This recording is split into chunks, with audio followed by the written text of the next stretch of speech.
come to the inorganic chemistry. Inorganic chemistry में असां हिकिड़ो टॉपिक जिथां छॾियो से उतां ई वरी रिज्यूम था कयूं, उहो इहो आहे त केमिकल बिहेवियर ऑफ हेलोजन। जेको केमिकल बिहेवियर आहे हेलोजन जो, उहो डिपेंड कंदो आहे बॉन्ड एंथैल्पीज़ ते। बॉन्ड एंथैल्पीज़ छा हूंदो आहे? बॉन्ड एनर्जी हूंदी आहे या रेडॉक्स रिएक्शन, जंहिंमें रिडक्शन भी थे ऑक्सीडेशन भी थे, उन ते ही केमिकल बिहेवियर डिपेंड कंदो आहे। माना जेकॾहिं असां हेलोजन जो जेकॾहिं रिएक्टिविटी ऑर्डर ॾिसणु चाहींदासीं, रिएक्टिविटी मैयर करणु चाहींदासीं, त उहो मैयर थींदो with the help of bond enthalpies और रेडॉक्स रिएक्शन।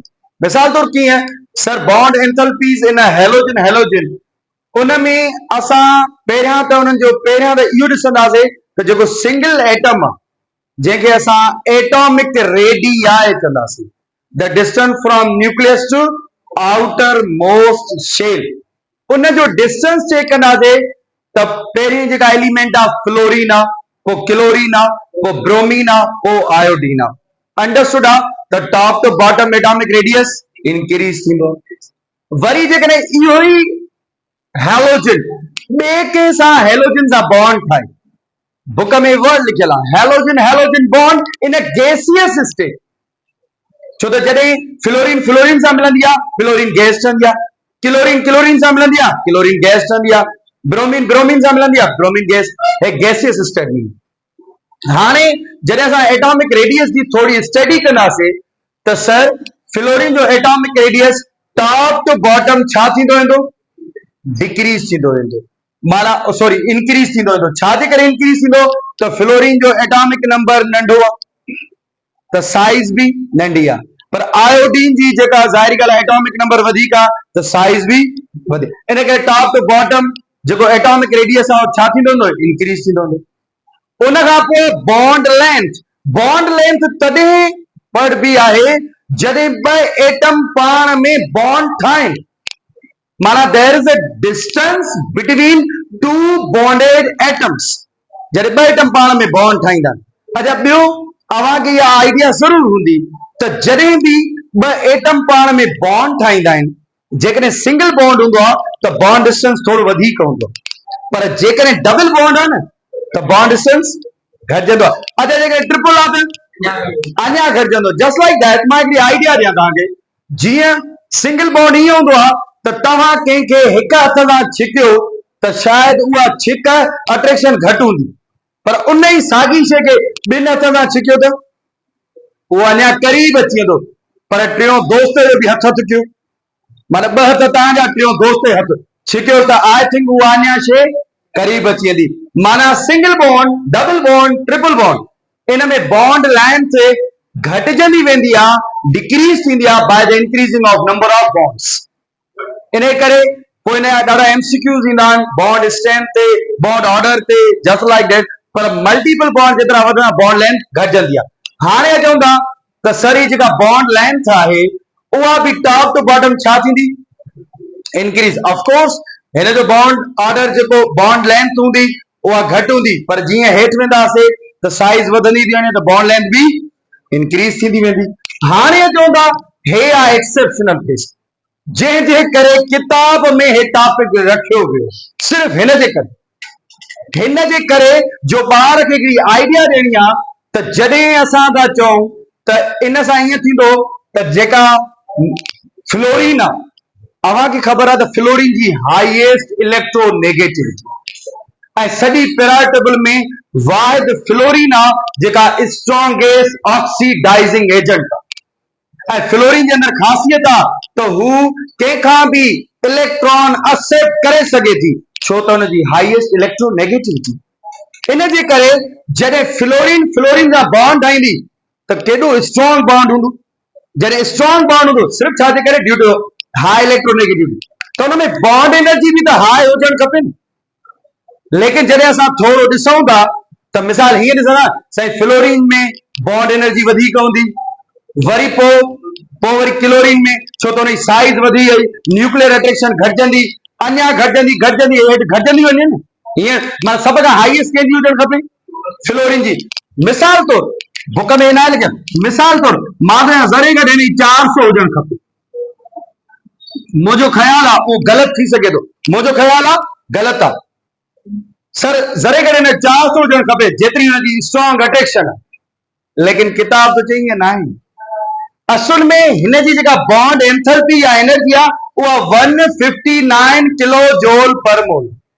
वरी हेठि क्लोरीन जी वरी वधीक आहे, ब्रोमीन जी वरी अञा घटिजंदी थी वञे ऐं घटिजंदी। माना जेकॾहिं मां हीअं चवां त टॉप टू बॉटम छा थींदी थी वञे, डिक्रीज़िस। हे त सही ट्रेंड आहे, डिक्रीज़िस, पर मथे ई डिक्रीज़ आहे। त इते अची वियो छा, जाते स्टार अचे माना उते एक्सेप्शनल केस आहे। Star means exceptional case. हाणे हीअ शइ मुंहिंजी आइडिया या ग़लति आहे। तो मां पंहिंजे हिकिड़े ज़हन में ठाहियो त फ्लोरीन पावरफुल हुजणु खपे। Sir then what is reason behind it? पोइ हिन जी जेको बॉन्ड एनर्जी आहे उहा घटि छो आहे? एतिरे ताईं जो क्लोरीन ब्रोमीन खां बि घटि आहे। माना जेकॾहिं मां इहो ट्रेंड हिते लिखां त माना मां हीअं लिखां न त सर क्लोरीन जी बॉन्ड एनर्जी क्लोरीन जी वधीक आहे, पोइ वरी कंहिंजी वधीक आहे, ब्रोमीन जी वधीक आहे, पोइ फ्लोरीन आहे, पोइ खेर सां वरी केरु आहे, आयोडीन। माना ज़रे गॾु काएं नंबर ते अची वियो, सेकंड लास्ट। हाणे अचूं था हिन शइ ते छा रीज़न आहे? मेन रीज़न इहो आहे त जॾहिं फ्लोरीन जे विच में बॉन्ड ठहंदो आहे त एक्चुअली हिन में हे नॉन बॉन्डिंग इलेक्ट्रॉन्स हूंदा आहिनि जिन खे असां लोन पेयर इलेक्ट्रॉन्स चवंदा। नॉन बॉन्डिंग इन करे नालो ॾिबो आहे जो हिननि बॉन्ड ठाहियो, वैलेंसी पूरी कई, जेके बकाया बॉन्ड रहिजी ना उनखे चइबो आहे नॉन बॉन्डिंग, जंहिंजो ॿियो नालो आहे लोन पेयर। हाणे हे लोन पेयर ऐं तव्हां पढ़ियो आहे त लोन पेयर रिपल्जन थींदी आहे ऐं सभ खां ज्यादा रिपल्जन कंहिंमें हूंदी आहे? लोन पेयर रिपल्जन हूंदी आहे। इन जे करे मुंहिंजा साईं ही हिक ॿिए खे छा कंदा? रिपेल कंदा। त हिते हिकिड़ो सवाल, सर पोइ रिपेल छो था कनि जॾहिं त छणीअ खपे त फ्लोरीन हिक ॿिए खां परते आहे, भले परते हुजे, साइज नंढी आहे। फ्लोरीन जी साइज सॼे ग्रुप में सभ खां नंढे में नंढी साइज कंहिंजी आहे? फ्लोरीन जी। त जॾहिं बॉन्ड ठाहींदा आहिनि त उहे अञा हिक ॿिए जे करीब थी वेंदा आहिनि। करीब हुजण जे करे हिननि में स्ट्रॉन्ग रिपल्जन क्रिएट थींदी आहे। हो अॻ में ई हिक ॿिए खे रिपेल कंदा आहिनि, पोइ हेॾा थोरी रुगो एनर्जी ॾींदा आहियूं त टुटी पवंदा। इन जे करे माना स्ट्रॉन्ग रिपल्जन जे करे, वेरी हाई रिपल्जन जे करे, मैक्सिमम रिपल्जन जे करे हे जल्दी में डिसोसिएट थी वेंदा। जी बाबू कंहिंमें?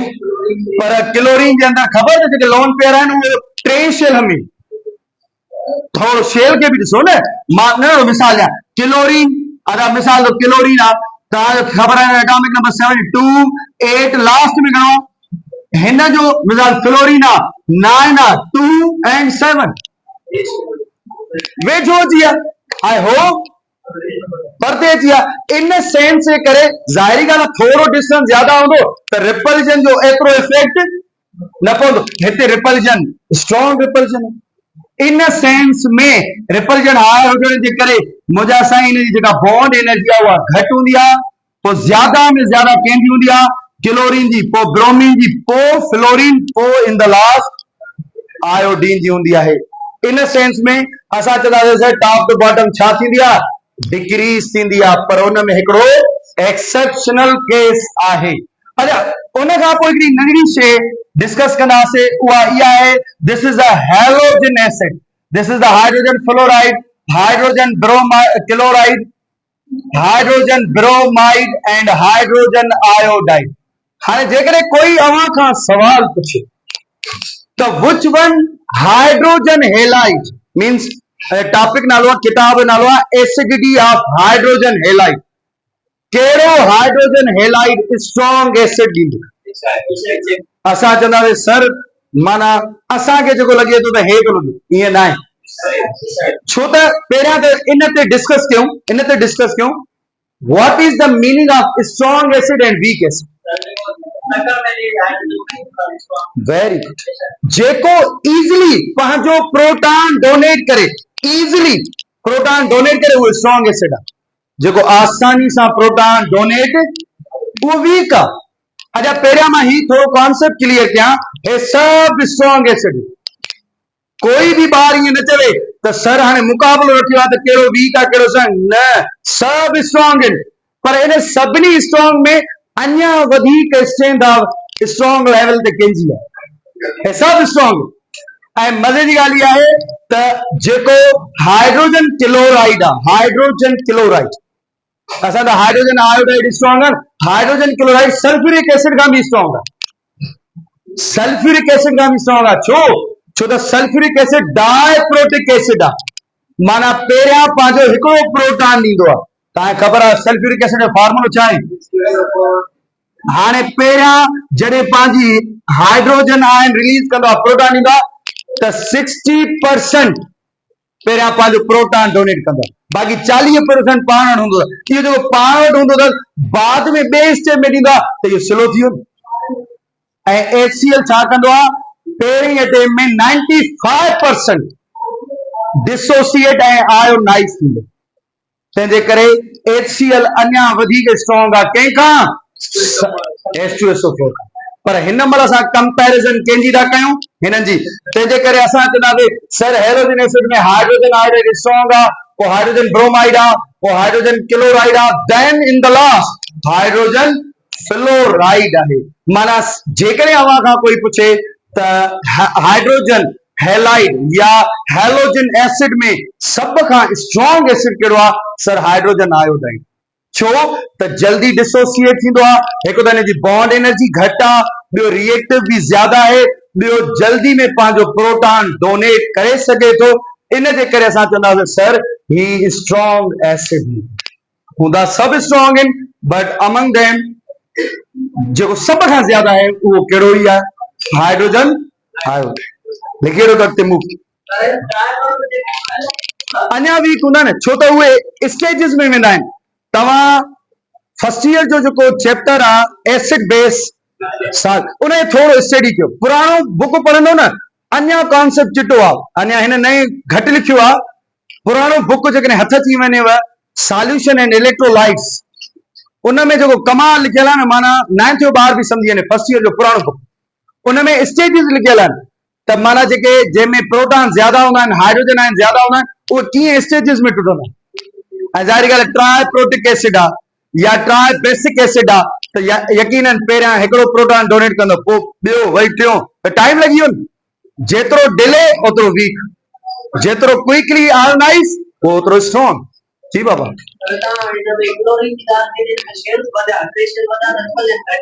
हा छा में न न बॉन्ड एंथैल्पी हीअं आहे न, ॾिसो थोरो ॿुधो, असां हिन खां पोइ साइज नंढी घटि हिन जी आहे, माना हिन में न्यूक्लियर अट्रैक्शन बि काउंट थींदी। त बाबा असां था चऊं त सर बॉन्ड एनर्जी कंहिंजी वधीक हुजणु खपे, फ्लोरीन जी, ड्यू टू इलेक्ट्रोनेगेटिविटी, लेकिन रिपल्जन जे करे थी आहे।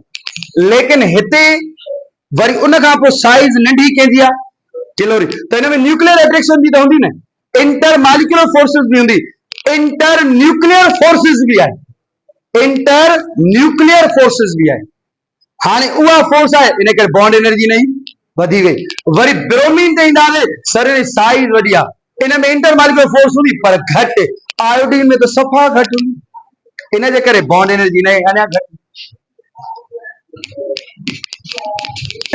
और oxidizing agent, first of all इहो ख़बर हुजणु खपे। समटाइम कॾहिं कॾहिं ॿार इन लाइन खे ॿिनि स्टेप्स में यादि कंदो आहे, ॿिनि स्टेप में यादि करण जी ज़रूरत न आहे। समटाइम ॿार चवंदो आहे सर ऑक्सीडाइजिंग एजेंट हिनखे चइबो आहे, इहो सही आहे, ग़लति न आहे, पर ॿिनि स्टेप में कीअं तंहिं करे कंहिंखे यादि न बीहंदो, पाण ई वाइड़ो थी वेंदो आहे। ऑक्सीडाइजिंग एजेंट हुनखे चइबो आहे जेको पाण रिड्यूस करे अॻिले खे ऑक्सीडाइज करे। हाणे जॾहिं इहे ॿ कॉन्सेप्ट जॾहिं ज़हन में ईंदा आहिनि न, पोइ लॻण वांगुरु परेशान थींदो आहे त मां कयां छा, माना साईं ऑक्सीडाइज थींदो आहे या रिड्यूस थींदो आहे, अलाए छा थींदो आहे, ख़बर, परेशान थींदो आहे। सोली ॻाल्हि आहे, ऑक्सीडाइजिंग एजेंट हुनखे चइबो आहे जेको इलेक्ट्रॉन गेन करे। हिकिड़ी स्टेटमेंट यादि कयो, इहो ॾाढो बहितर हूंदो, सर जेको इलेक्ट्रॉन गेन करे उहो छा हूंदो, ऑक्सीडाइजिंग। माना जेको छा करे, एक्सेप्ट, इहो छा बणिजी वियो, ऑक्सीडाइजिंग एजेंट। रिड्यूसिंग एजेंट छाके चवंदासीं जेको इलेक्ट्रॉन लॉस कर। बस ॻाल्हि एतिरी आहे। बजाए जो ॿ कॉन्सेप्ट रखे ॿार थोरो उहो आहे पर ॿ लाइन्स ॿार खे यादि न बीहंदियूं आहिनि। वाइवास थींदी आहे न जॾहिं बि असां कॉलेज जे अंदरि ॿार खां वाइवास वठंदा आहियूं त ॿार खां जॾहिं पुछंदा आहियूं ऑक्सीडाइजिंग ऐं रिड्यूसिंग त हू थोरो परेशान थी वेंदो आहे, उहो एक्सप्लेन न करे सघंदो आहे। इन करे बेस्ट वे इहो आहे सर ऑक्सीडाइजिंग एजेंट जेको इलेक्ट्रॉन छा करे एक्सेप्ट करे। हाणे चवंदा ज़ाहिरी ॻाल्हि आहे जेको एक्सेप्ट कंदो हुनजे अंदरि का त एबिलिटी हुजे न, उहा एबिलिटी हूंदी आहे इलेक्ट्रोनेगेटिविटी। इलेक्ट्रोनेगेटिविटी जंहिंजी हाई हूंदी उहो ओतिरो ऑक्सीडाइजिंग एजेंट हूंदो। अॻोणे मां पंहिंजे लेक्चर में ॿुधायो सॼी पिरामिड टेबल में सभ खां हाईएस्ट ऑक्सीडाइजिंग एजेंट कहिड़ा?